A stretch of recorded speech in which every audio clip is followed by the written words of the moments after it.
When people think of samurai, they usually imagine skilled warriors earning their status through battle.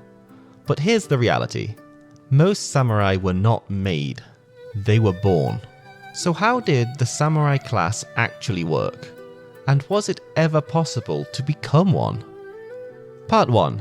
Samurai were a social class, not a job. In pre-modern Japan, samurai were not simply soldiers. They were a legal social class. Being a samurai was not a career choice, it was a birthright. If you were born into a samurai family, you were a samurai. By law, you had the right to carry swords, receive stipends, and serve a lord. This status passed from generation to generation. Part 2. Could samurai families lose their status? In most cases, samurai status was permanent. Even poor samurai or masterless samurai, known as ronin, were still legally samurai. However, families could voluntarily leave the class.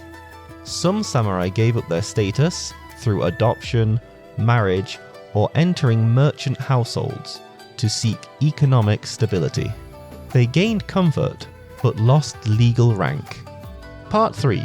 Could non-samurai become samurai? This is where things get interesting. In principle, Japanese society was highly closed, but in practice, there were rare exceptions. One path was military achievement. During periods of constant warfare, especially the Sengoku era, exceptional performance could break barriers. Foot soldiers, known as ashigaru, could be promoted for battlefield success. The most famous example is Toyotomi Hideyoshi. Born to a peasant family, he rose from carrying sandals to becoming the ruler of Japan. But part of why his story is remembered is precisely because it was extraordinary. It was the exception that proved the rule. Part 4. The Edo period. Status without war. After Japan was unified, the Edo period brought peace, and peace changed the samurai class. With fewer wars, promotion through combat disappeared. Samurai became administrators, bureaucrats, and scholars.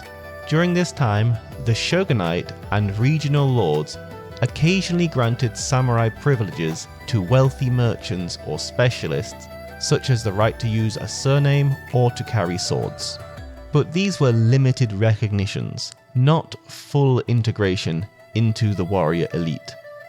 Hereditary samurai families remained the core of the class. Part 5. Why samurai status was so stable. This stability was not accidental. The samurai system was designed to reduce social mobility. By locking military power into a hereditary group, the state minimized competition, rebellion, and uncertainty. Samurai loyalty was secured not by merit alone, but by birth and obligation. Part 6. The bigger picture. So, were samurai born or made? The honest answer is almost always born, very rarely made. Japanese society allowed mobility only under extreme conditions: war, crisis, or political necessity. Once stability returned, those doors closed again.